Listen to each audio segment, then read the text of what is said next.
yang terdapat dalam kitab Perjanjian yang Lama, Ulangan pasal 31 ayat 1 hingga ayat 8. Ulangan pasal 31 ayat 1 hingga ayat 8. Sebelum kita membaca, mendengar dan merenungkan kebenaran firman Tuhan, mari kita berdoa.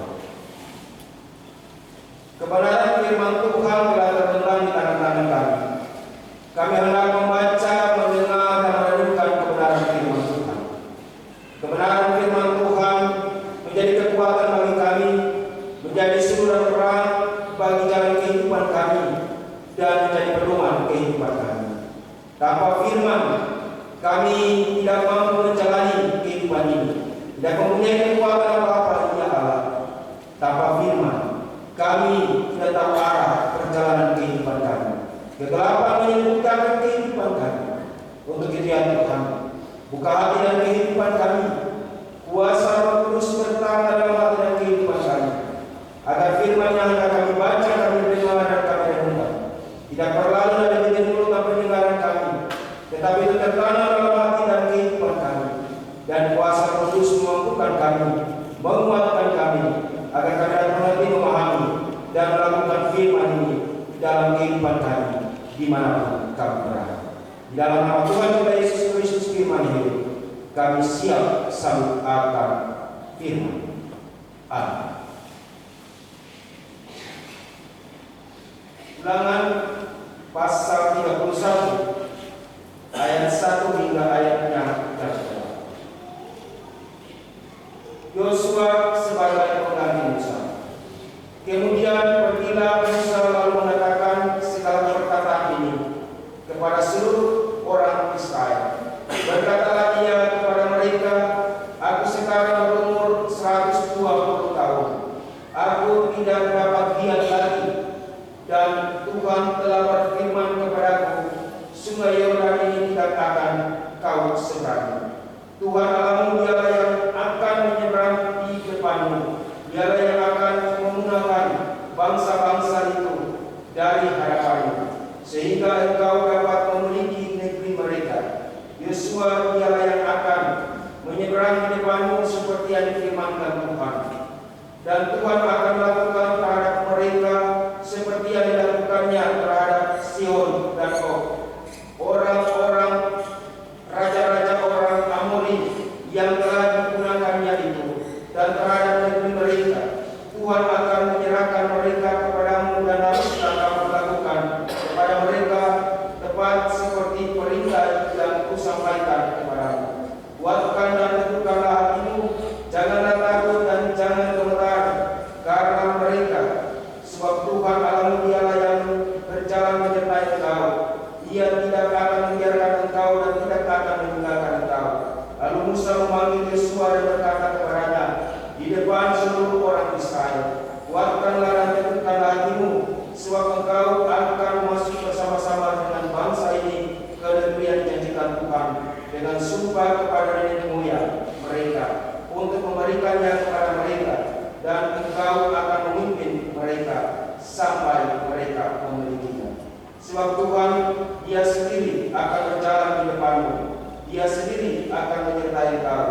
Dia tidak akan membiarkan engkau dan tidak akan meninggalkan engkau.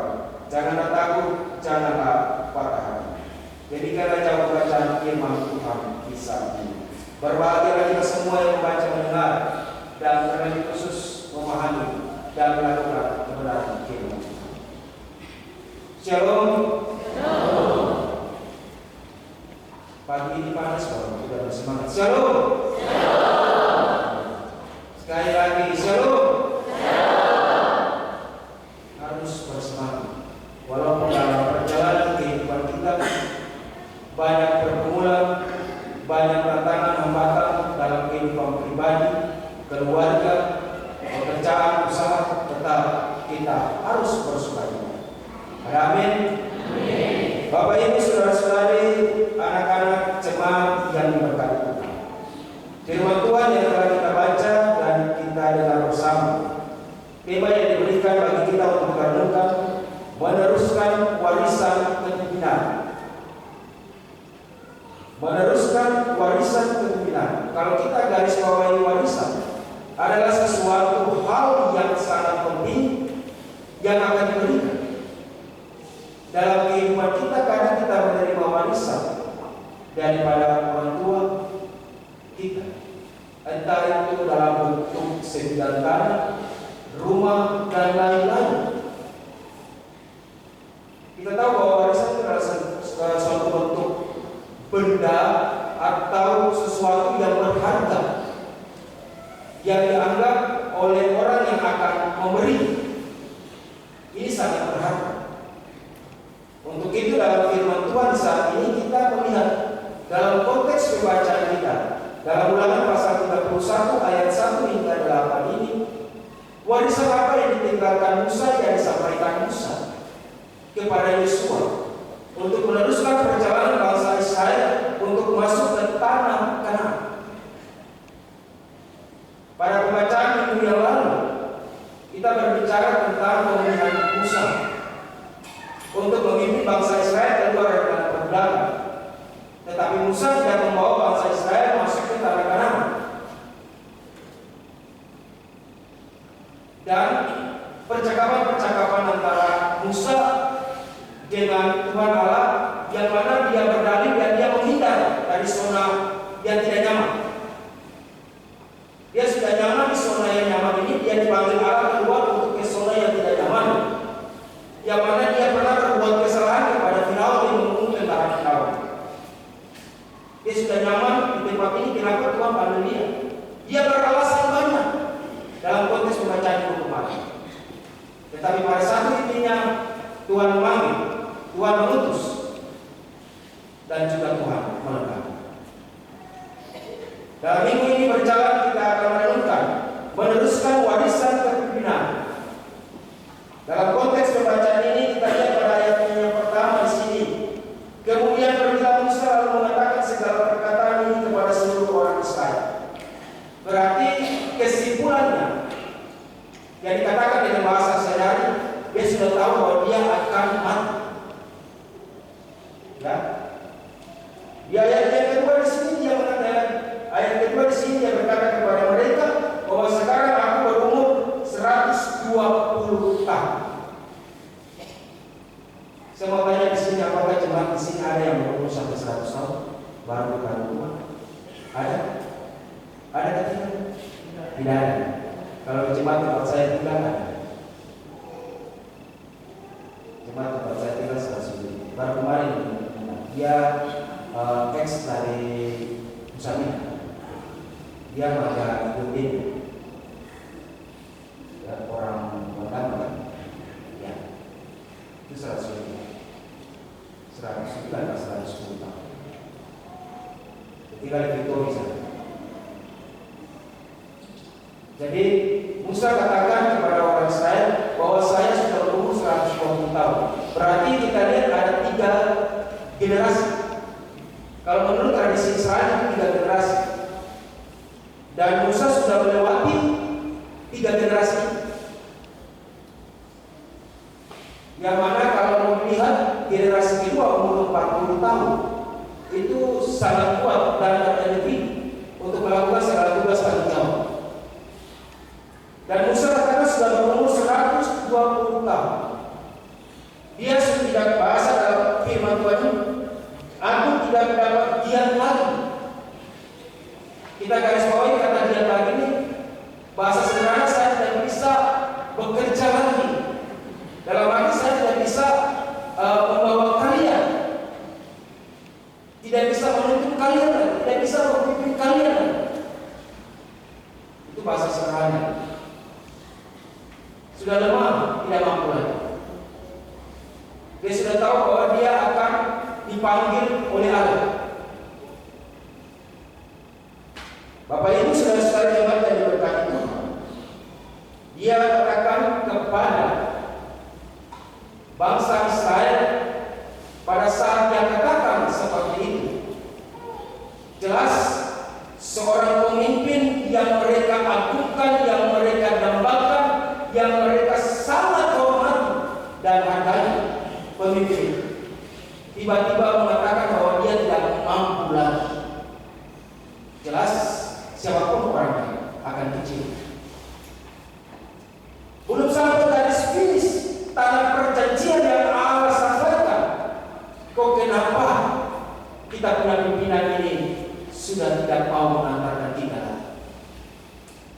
akan kecewa, akan putus asa yang dirasakan oleh bangsa Israel. Makanya pada ayatnya yang ke-6 dikatakan untuk bangsa Israel, kuatkan dan teguhkanlah hati, janganlah takut dan jangan gemetar kepada mereka, sebab Tuhan Allahmu dialah yang berjalan menyertai engkau. Musa katakan kepada bangsa Israel, karena bangsa Israel, Musa sudah tahu bahwa mereka kecewa, putus asa, karena Musa mengundurkan diri dari pemimpin mereka. Karena Musa katakan bahwa dia sudah tua, sudah umur 120 tahun.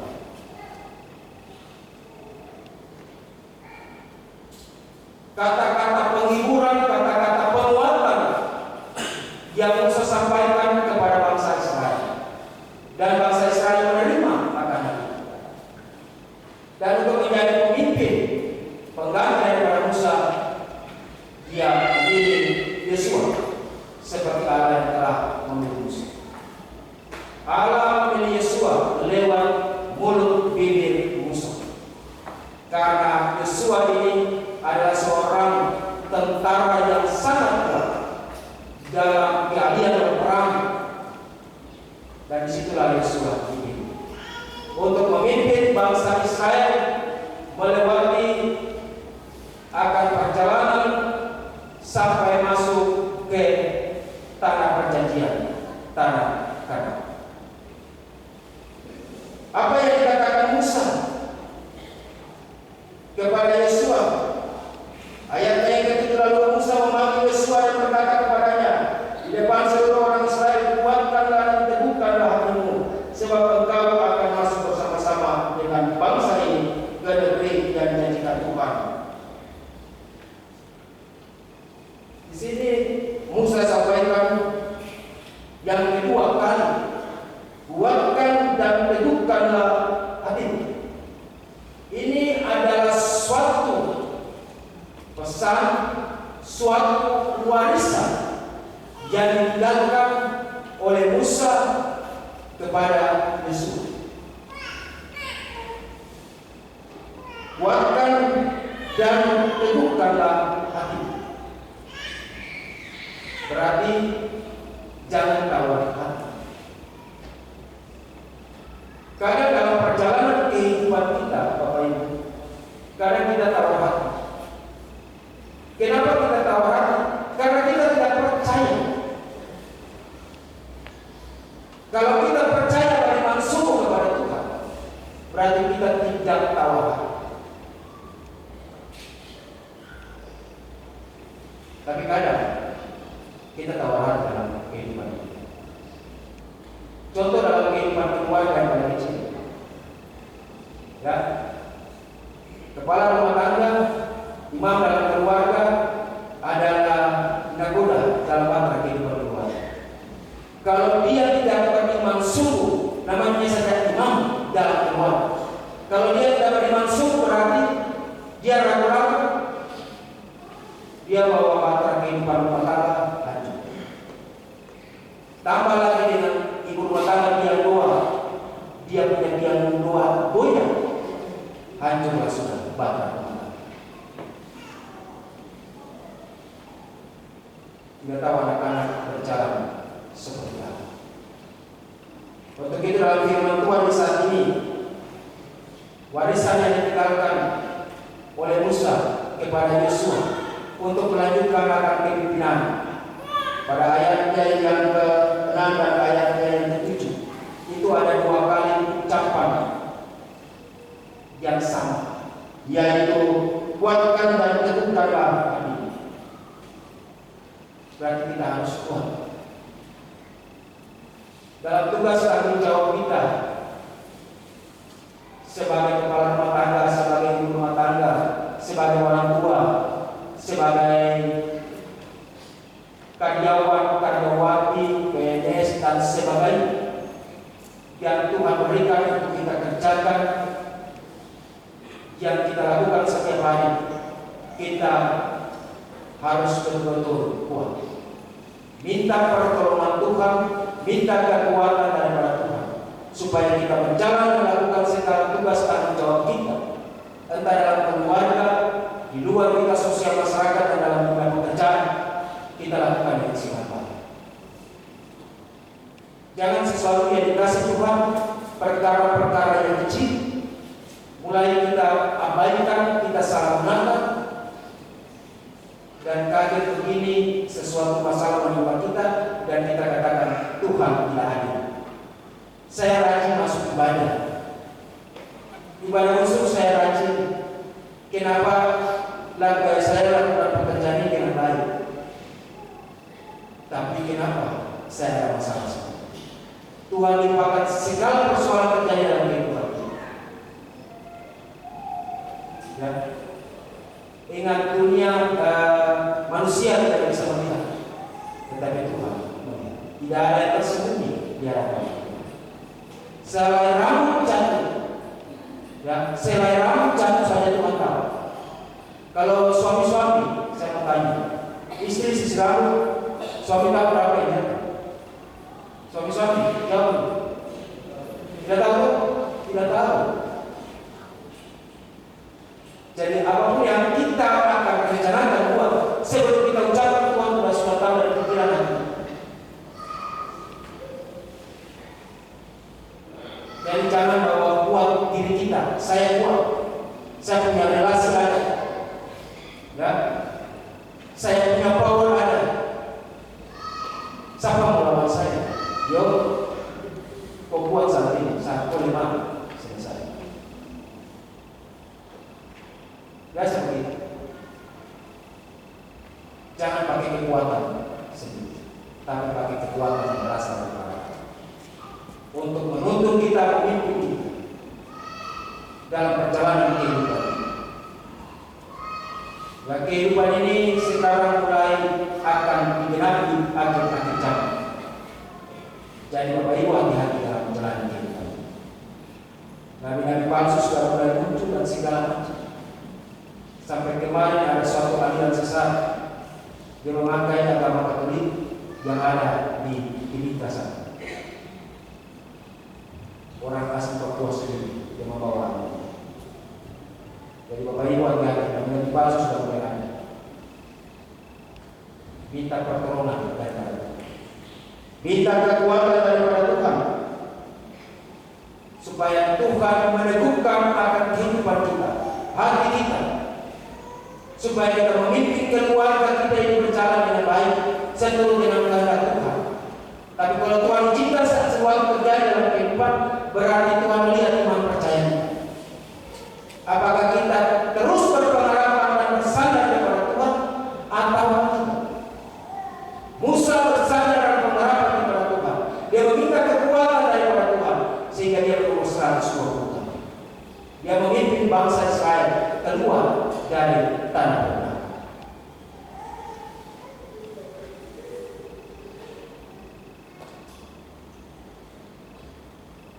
Jangan seperti burung. Ya, kalau hari Minggu pagi begini, dia kayak Yesus Kristus. Tapi mulai siang, malam, semacam iblis. Ya, kita dulu mendengarkan firman, saya tidak tahu Bapak Ibu berpikiran di mana, hati di mana. Mungkin sebentar berjalan di mana, Tuhan lebih tahu. Tapi pulang begini, oh sukacita, Mama, terima kasih, selamat hari Minggu, shalom. Sampai di rumah, istri mau masak, mulai ternyata keluar baju belakang. Itu biasa. Anak-anak menangis sedikit, mulai membanting anak-anak itu seperti mau bikin pakaian, cuci pakaian. Dan kadang dalam perjalanan kehidupan kita, orang tidak tahu, makanya saya katakan, mata manusia tidak bisa melihat dan menilai, tetapi Tuhan melihat dan menilai kehidupan. Jadi kalau kita taruh kampung, kita akan tuai kampung. Tidak mungkin taruh kampung tuai lokasi. Sama sih taruh kampung tuai lokasi. Tidak. Jadi apa yang kita tahu, itu yang akan kita tahu. Mungkin sekarang kita tidak tuai, tapi anak cucu kita apa? Untuk itu, marilah kita mewariskan akan pewarisan bagi kehidupan keluarga kita, kehidupan akan masyarakat sosial kita, berjemaat kita. Apa yang kita warisi? Kita harus yang pertama mengandalkan Tuhan dalam hidup. Musa dan Yosua mengandalkan Tuhan dalam kehidupan mereka, dalam menjalankan tugas tanggung jawab yang diberikan Allah bagi mereka. Jadi kita harus mengandalkan Tuhan. Apa yang kita rencanakan, apa yang kita dapatkan, apa yang kita impikan, apa yang kita kemuli tentang hari tua kita, tentang sakit penyakit kita, tentang masa depan anak-anak kita, tentang usaha dan pekerjaan kita yang kita kemuli, Tuhan jawab ya dan amin. Kalau mengandalkan, ada amin? Amin. Mengandalkan, jangan mengandalkan siapa-siapa.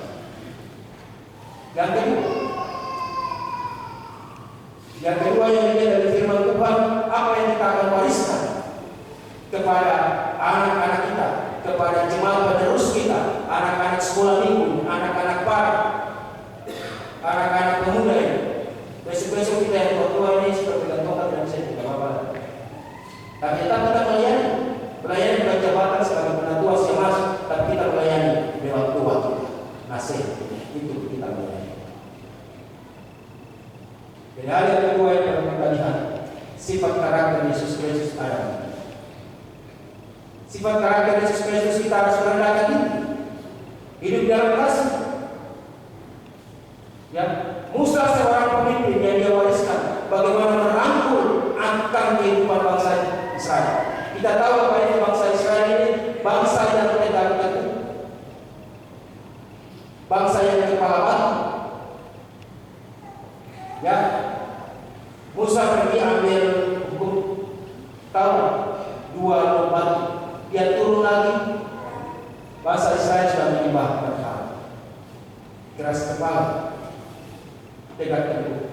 Saya yakin jemaat ini tidak keras kepala. Tapi kadang-kadang juga jemaat ini juga bisa keras kepala. Ya kan? Bapak Ibu, kemudian semua enak. Jadi harus sifat karakter Yesus Kristus. Kita harus merendahkan diri, jangan ego, jangan sombong. Kalau kita ego sombong, ya ciri khas orang yang sombong itu orang yang hidup bersungguh-sungguh, tidak tahu mengucap semua. Jadi kita harus betul-betul sifat karakter Yesus Kristus bagi kita. Jangan kita menyebut Yesus adalah Tuhan yang juru selamat dalam kehidupan kita. Peganglah kita berjalan di kanan, tapi sampai di depan orang rumah yang orang kita benci, mulai menjalin dan berhenti. Kadang seperti itu. Orang kita tidak suka, mulai kapal kayu. Harus merendahkan, saling memaafkan. Yesus Kristus memberikan contoh bagi kita. Yang telah kita lalui, kita lewati via dosa. Dia tidak bersalah, tapi dia memaafkan. Tuhan Allah Bapa, ampunilah mereka karena mereka tidak tahu apa yang mereka lakukan. Tuhan ampuni mereka. Kita yang manusia ini yang berdosa tidak mau memaafkan. Dan sifat karakter Yesus Kristus merendahkan diri adalah itu kita mewariskan. Ya, kita orang tua sebagai cermin.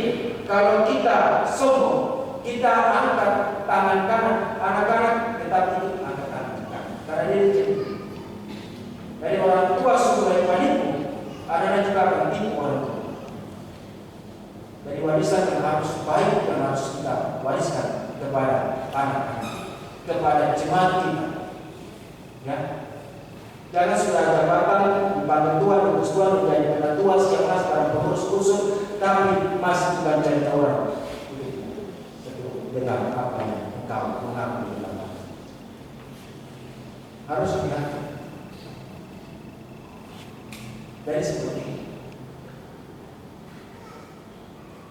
kita betul-betul apa yang akan kita wariskan. Nanti kalian anak-anak suami bulan dia silahkan tetap masuk ibu-ibu majelis orang lalu cerita sama, tidak cerita firman tapi cerita orang. Yang bapak salah dia orang tapi mau bicara sama bicara baru anak tanya siapa yang bicara. Hal-hal yang kadang kita buat itu yang akan diwariskan bagi anak-anak. Itu hal yang kedua, sifat karakter Yesus Kristus ada. Dan hal yang ketiga, perlu kita lihat di sini. Kita tahu bahwa segala sesuatu mendatangkan kebaikan bagi kehidupan. Jadi rencana Tuhan adalah rencana manusia.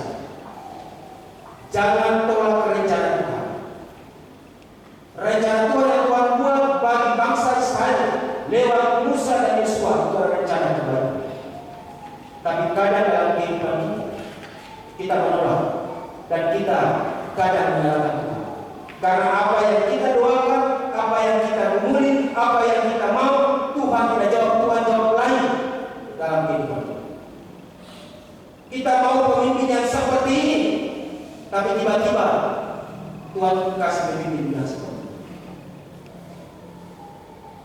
Tuhan satu anak ini mau jadi dokter, mau jadi polisi, tiba-tiba Tuhan tidak kasih jadi, Tuhan kasih jadi yang lain. Contoh saya saja. Saya doakan itu yang lain, tapi tiba-tiba Tuhan panggil saya jadi.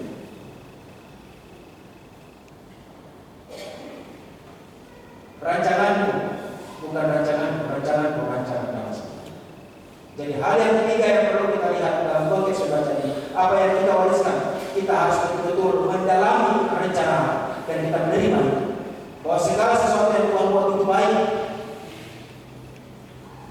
Contoh yang paling kecil, orang tua yang kita sayang, kekasih yang kita sayang, kita cintai, tiba-tiba Tuhan panggil kembali karena kita sedang menangis di samping peti jenazah. Tuhan tidak adil.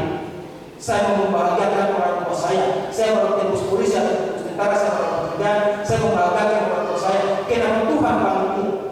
Sudah mulai salah. Seharusnya sebagai orang yang percaya, terima kasih Tuhan apa yang Tuhan berikan. Mungkin sakit, penyakit yang diminta Tuhan telah menanggung.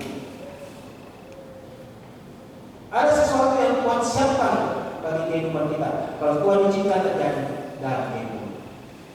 Untuk itu ada 3 hal yang perlu yang tadi telah saya sampaikan untuk kita wariskan. Ya, wariskan kepada anak-anak kita, kepada penerus gereja Kristen di tanah Papua, penerus jemaat Evangeli. Apa yang harus kita wariskan kepada mereka? Kita harus mengandalkan Tuhan. Harus mengandalkan Tuhan dalam kehidupan. Yang kedua, kita sifat karakter Yesus Kristus ada di kita. Harus merendahkan diri, harus hidup dalam kasih. Dan yang ketiga, mendalami rencana Tuhan. Supaya apa yang kita gumuli, apa yang kita rencanakan, impikan dan bahkan itu Tuhan buat ya dan amin. Tuhan memberkati kita dengan firman. Amin.